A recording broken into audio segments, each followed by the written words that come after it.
I'm Kevin Coleman at Ohio University Chillicothe, and just finished up a presentation, a lecture. Can you introduce yourselves and tell us what happened here? So I'm James Hill, the Executive Director of Chillicothe and Ross County Public Libraries. I'm Drew Wichterman. I'm the Director of the Pickaway County Libraries. So today being Constitution Day, we were just talking about the history of libraries going back to colonial times and how freedom of information and freedom of speech have informed the formation of the Constitution and the United States in general, but also how it's still informing what we do as public libraries. So what kind of a chat did you have here? I came in towards the end and you were talking about censorship and how libraries are a lot of digital and less paper anymore. Well, we still have books, obviously, but there's to have the most up-to-date and reliable information is a challenge, and making sure that, magazines aren't what they used to be. When we were in school, for example, I can't remember what the name of that reference book was, but there was current periodicals. Is that what it's called? Yeah. If you were looking for an article on Britney Spears or somebody, she's not very popular anymore, but someone currently popular, you had to rely on newspapers and magazine articles. So nowadays, that's what the internet has taken the place of. So it's not just a matter of going to Google and Googling that, but finding out the most reputable information that you can, and that's where the library comes in with the databases we buy and the things that we vet on a professional level before they go out to the public. Yeah, so we were just kind of focusing on how when libraries originally started in the U.S., whether it was Ben Franklin or Andrew Carnegie, their mission was open to all, freedom, or free for all.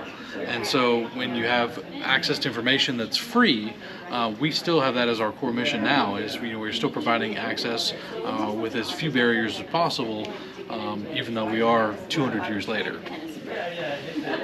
So this was an event through Ohio University? Yeah, Professor O'Keefe reached out to us because to being Constitution Day, and he's teaching a class this semester about the history of the Constitution. He thought there would be some synergy there with what libraries are doing and what's going on a national level. And was this broadcast? Was it recorded? It was not, unless someone out there had a secret recording. Right? It was not. Okay. You want to attend and get the live incandescent? Right. So what is coming up? There is an event coming up on September 24th. The last week of September is National Banned Books Week. So on that day, it's Tuesday, September 24th, earlier in the day at the Northside branch of the Chillicothe and Ross County Public Libraries, we're having a banned book activity for kids. And then at 6 o'clock here at Ohio University Chillicothe, they're screening a documentary called The ABCs of Book Banning. It's a half-hour documentary. And then after that, there's another panel discussion with a couple professors from the university and a librarian from the public library. All right.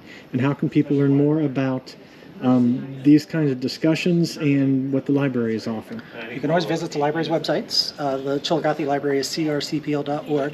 All of our events are listed there, plus other information about how to reserve books, how to find books, information like that. And the same thing with us, pickawaylib.org. That's where all of our information is listed. And I'm familiar with the Chillicothe and Ross County system. In Pickaway County, your main building is in the north of Pickaway or Circleville? Circleville, yeah. So it's just north of town by about 3 minutes.